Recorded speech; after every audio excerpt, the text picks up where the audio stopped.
Oi, eu sou a Lívia, sou a fundadora do Clube do Aconchego. Seja muito bem-vindo e sinta-se aconchegado aqui no colo do Pai.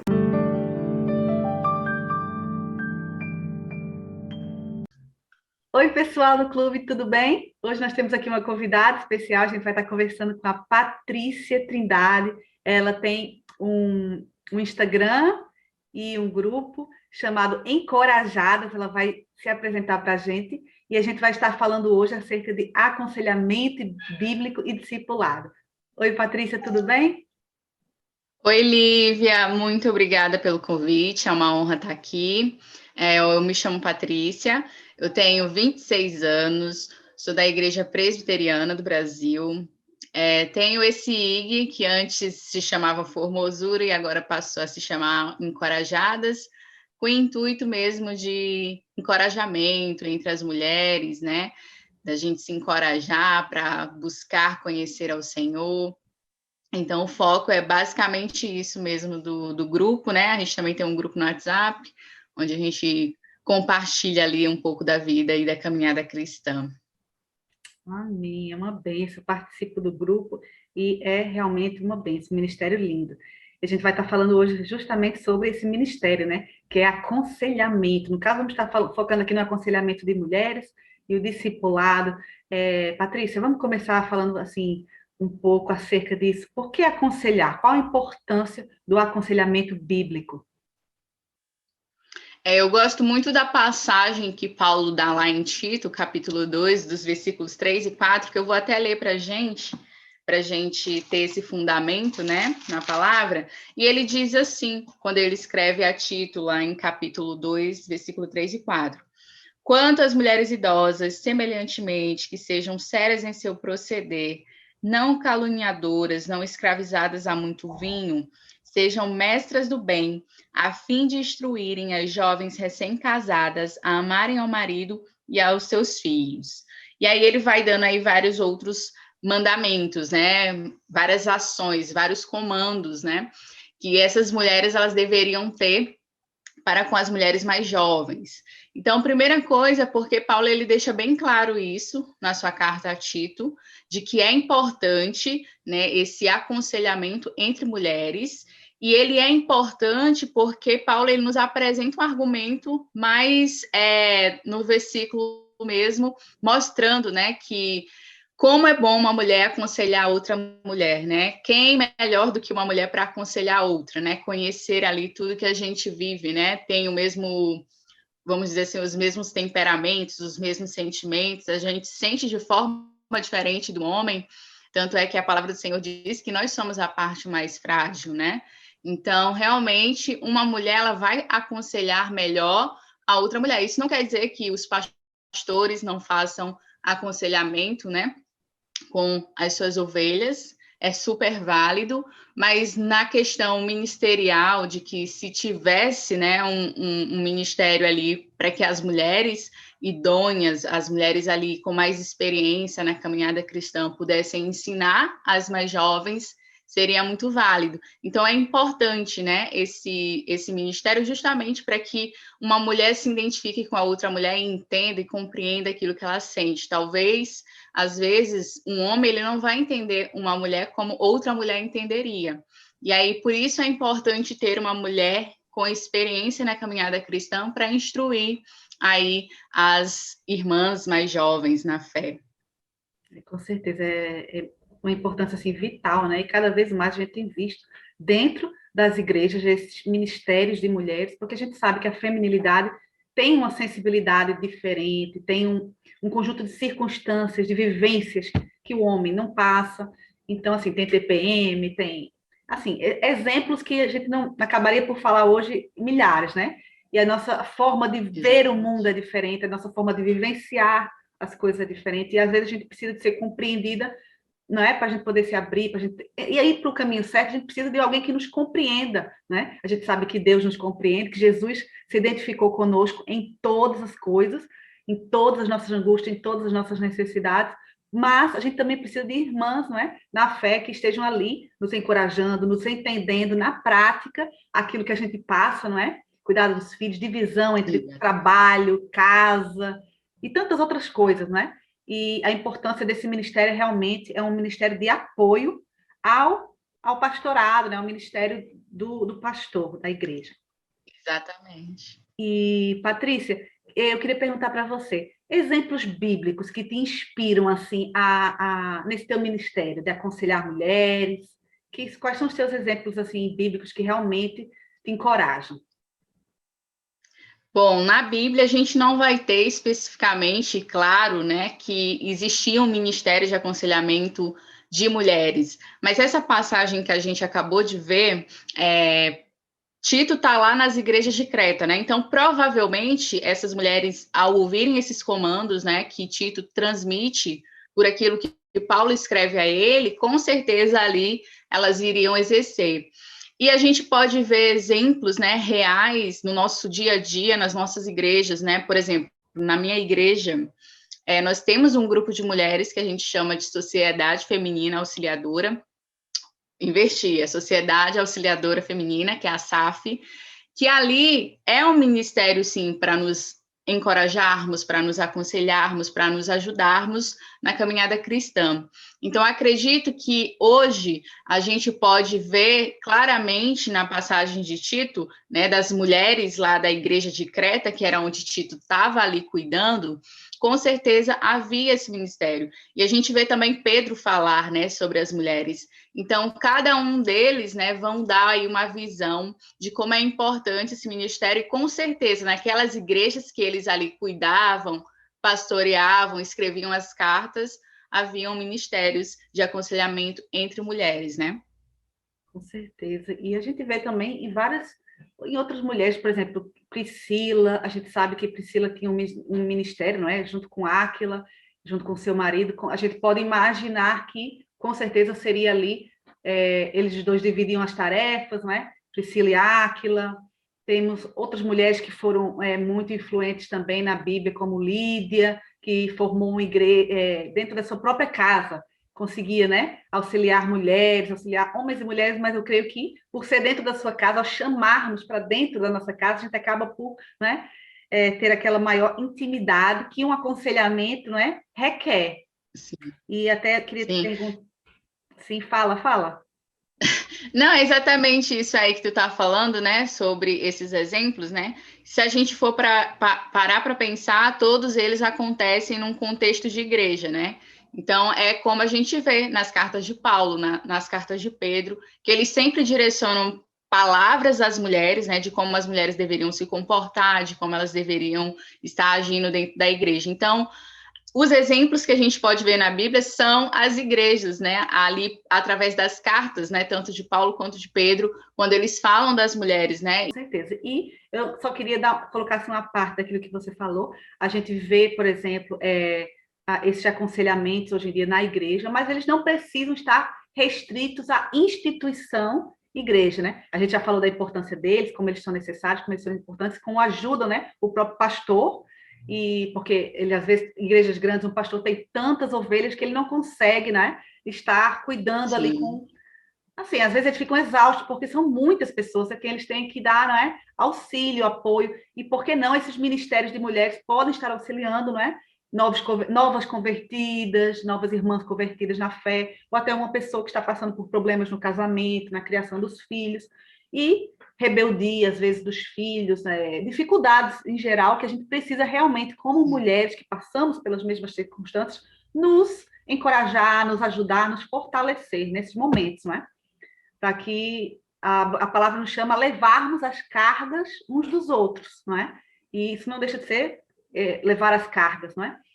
E eu lembrei agora de Lídia, e falando da parte da hospitalidade, porque o aconselhamento bíblico não precisa ser restrito, né, à instituição, ao edifício igreja, mas a gente pode, talvez, abrir as portas da nossa casa, a gente pode, não agora nesse momento de pandemia, não é claro, mas fora desse contexto, né, passando esse contexto, a gente pode abrir as nossas portas, criar grupos, né, e pequenos grupos, às vezes em casa, às vezes até em lugares públicos, reuniões, encontros, né, onde a gente possa estar sendo ou anfitriãos ou hospitaleiras com aquelas pessoas que nós estamos aconselhando, não é, Patrícia? Exatamente. Exatamente.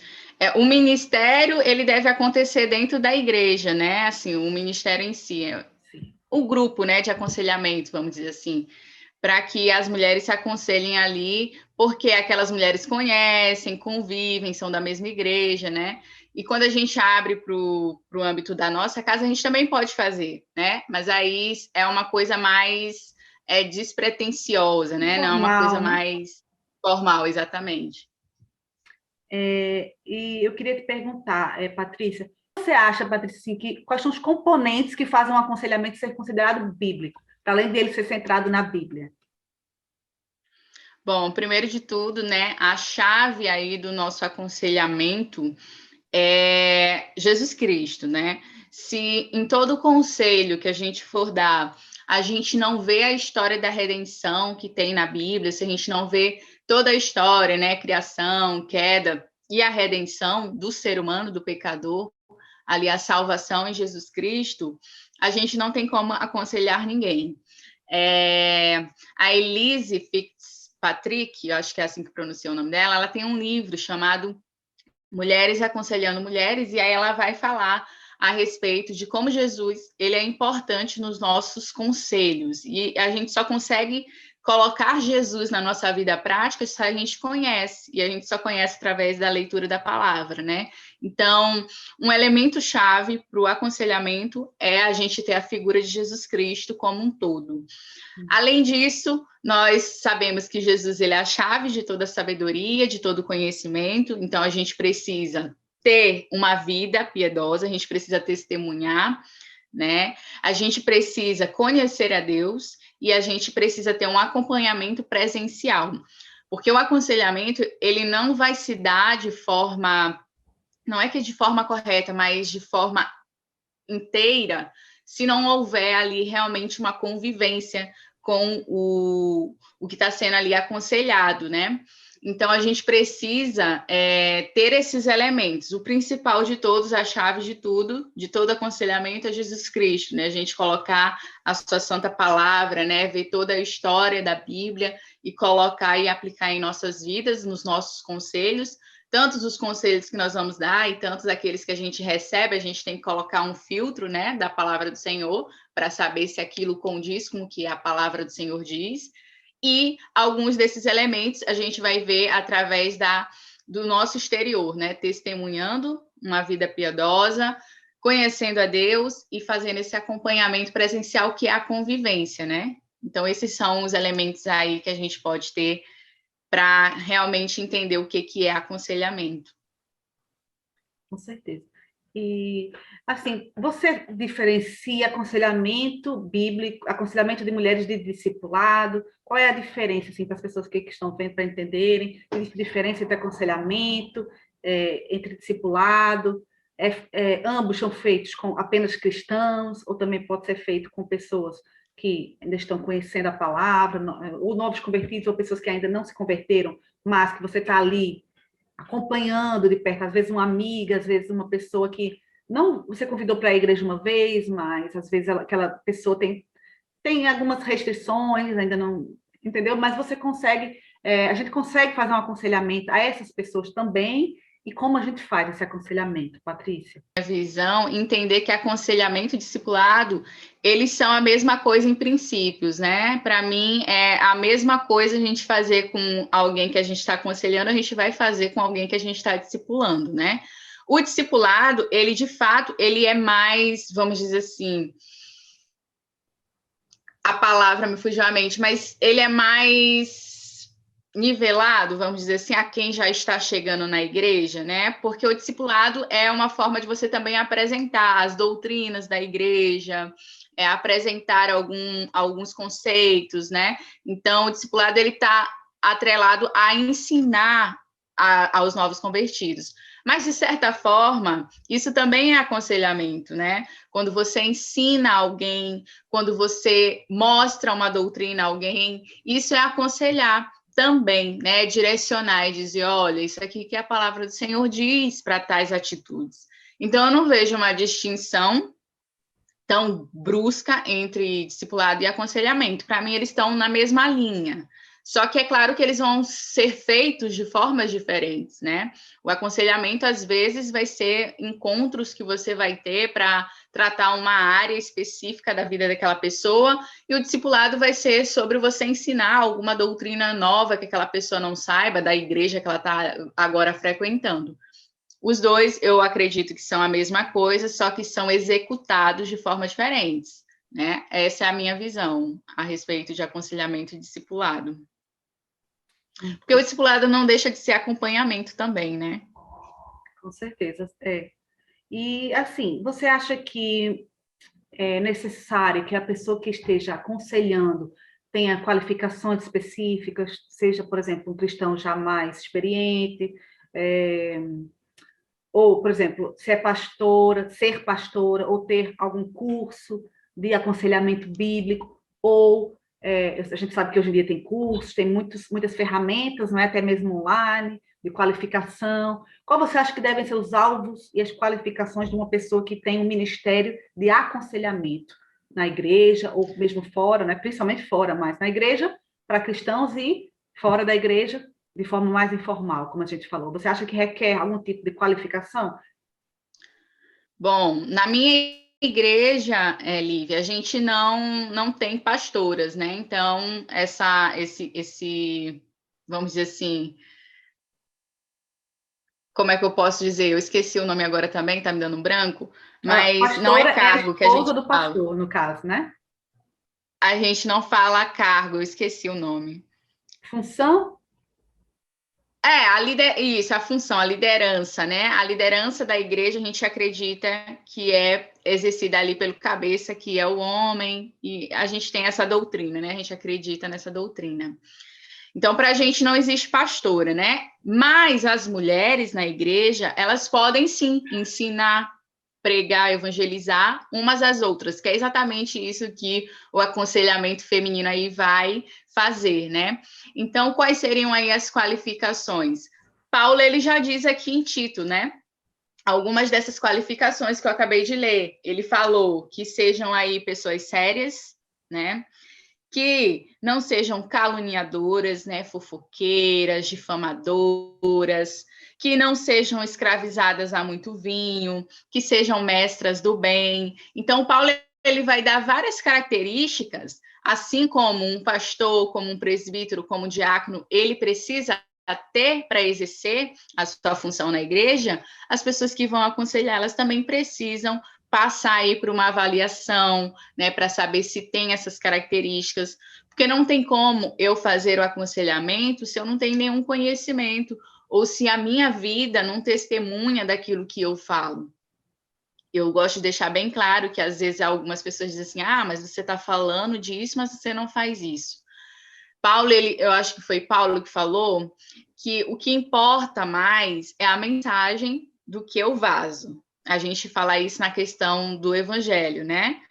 Às vezes, realmente, a gente vai estar passando pela mesma luta daquela pessoa que a gente vai dar um conselho. Isso não quer dizer que nós não sejamos apropriados a dar esse conselho, mas que a gente deve sempre deixar claro: olha, eu estou passando por isso, mas eu estou fazendo isso, isso e isso. Esse é o meu conselho, de acordo com a palavra do Senhor. O Senhor diz isso, né? Então, vamos juntas, né?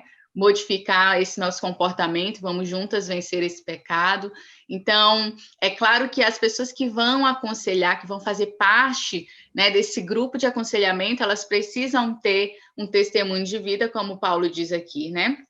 E principalmente ter muito mais experiência do que as outras mulheres. Isso quer dizer que mulheres jovens não podem dar conselhos? Não é isso.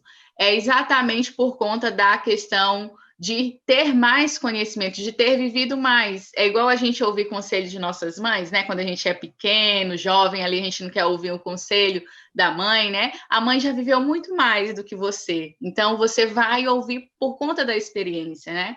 Então, a coisa fundamental, Lívia, é a gente olhar para quem a gente está pedindo conselho, né? A gente ter essa sabedoria, esse discernimento. Porque às vezes a gente vai para alguém que não tem a Bíblia como padrão de vida, que não crê em Jesus, e aí a gente vai ouvir coisas totalmente contrárias. E aí a gente vai tomar ações, atitudes que não condizem, né, com aquilo que o nosso Senhor quer que a gente faça. Com certeza. E agora você estava falando, e até me veio à memória, o relacionamento de Paulo e de Timóteo. Então a gente vê assim, ele considerava ele um filho espiritual e Timóteo considerava ele um pai espiritual. Muito desse aconselhamento, dessa vivência lado a lado que eles tinham. A gente está falando para o lado feminino, né? Às vezes a gente aconselha, o nosso aconselhamento é tão próximo, a gente discipula uma pessoa, e às vezes aquela pessoa, nossa, é tão próxima da gente, né? Acaba se tornando tão próximo, e quem nos vê, às vezes, dependendo da diferença de idade, como uma mãe espiritual, não é? Como alguém Exato. que nos inspira, não é? E isso é muito Exatamente. legal. Agora, eu queria te perguntar, quais seriam assim, os limites que a gente precisa ter ao fazer um aconselhamento a nível de ética, a nível de exortação, a gente pode, assim, a gente conforta e ao mesmo tempo, há coisas que a gente pode confortar, há outras coisas que a gente não pode, né, confortar porque, enfim, a gente estaria entrando em pecado. Às vezes a gente tem que ter um limite entre o exortar para não ferir a outra pessoa, até onde a gente pode ouvir e guardar aquele aconselhamento só para nós. Às vezes é uma situação muito, sei lá, um exemplo, uma violência que ela sofreu do marido, ela apanhou, algum caso que seja mesmo um caso que a gente necessita de levar para mais pessoas. Nesse caso, você acha que a gente deve romper a ética da confidencialidade e passar para um pastor, passar para a polícia, não sei, ou você acha que realmente é uma situação complicada? E a gente vê muitos casos que existem à volta do mundo, né? E outros casos em que o aconselhamento acabou por... A gente tem que saber sempre, não é? Até onde ir, até onde permanecer confidencial, até onde exortar, até onde confortar. O que você acha sobre isso, Patrícia? Bom, eu, quando terminei a faculdade, Lívia, é interessante que quando mandaste essa pergunta, eu lembrei logo, né?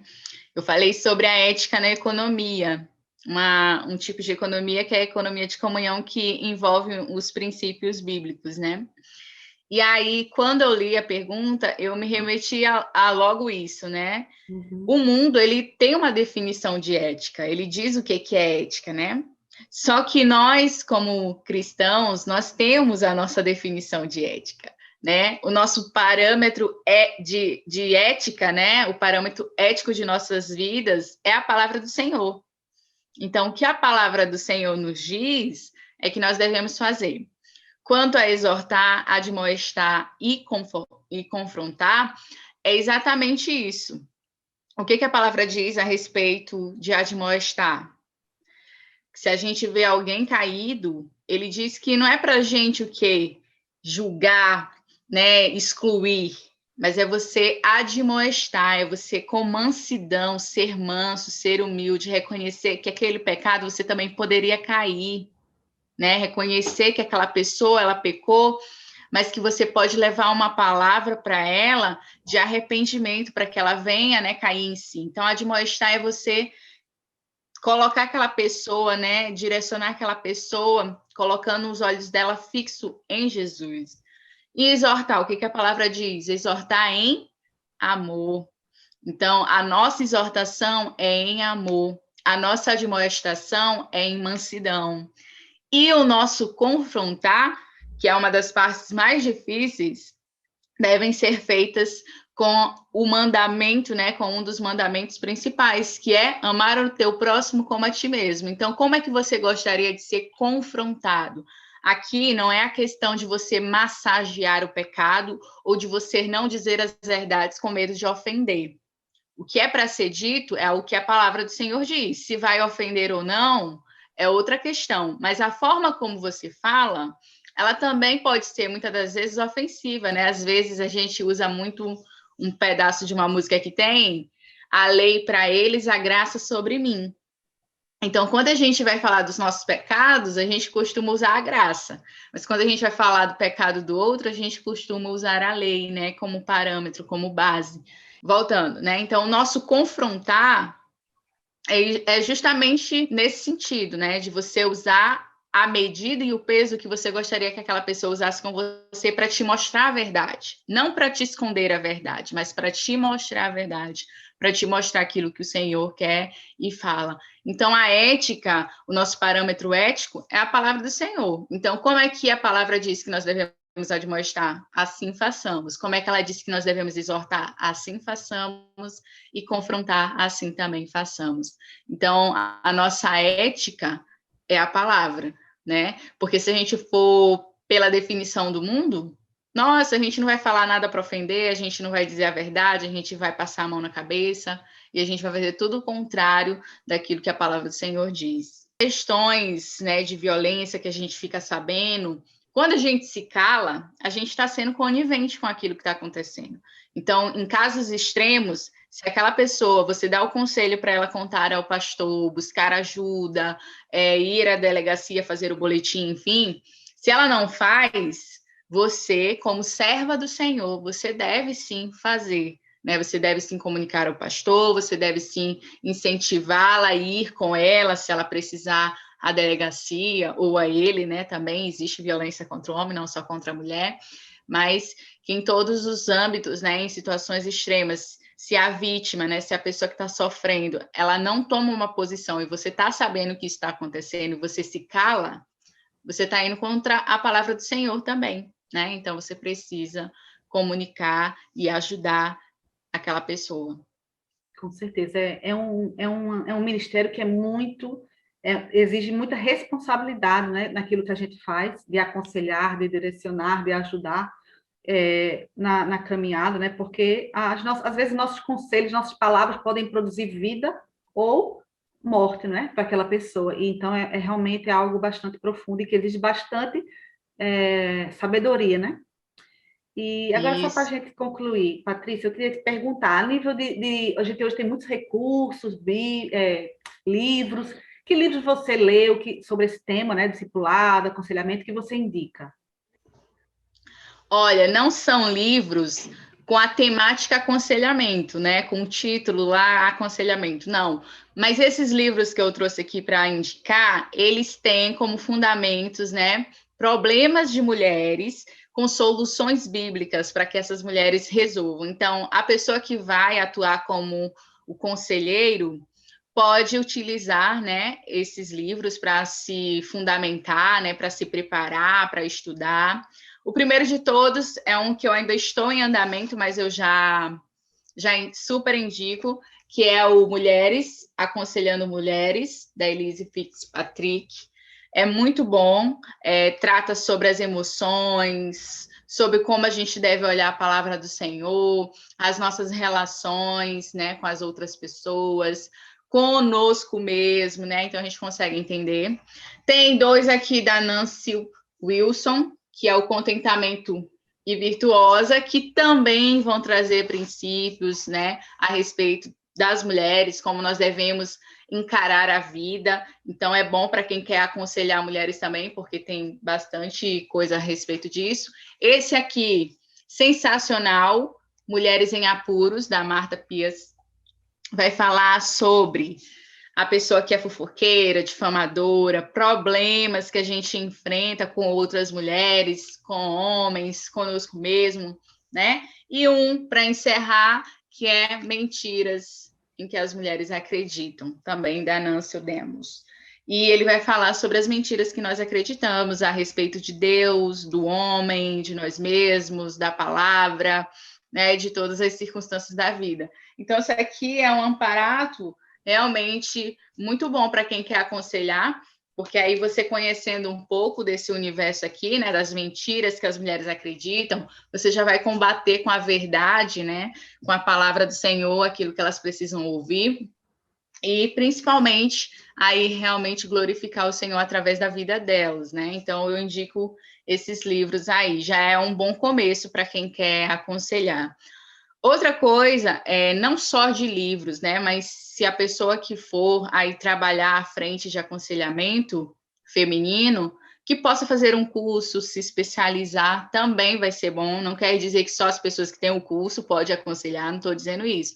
É só realmente para ter mais aí algo a agregar, né? De conhecimento, de se fundamentar também. E se puderem, as psicólogas, né? Que já existem nas igrejas, também se coloquem à disposição para exercer esse trabalho, que também, aí juntando a psicologia, com a palavra do Senhor, né? Psicólogas cristãs que sabem, conhecem a verdade, também vai ser de muita ajuda.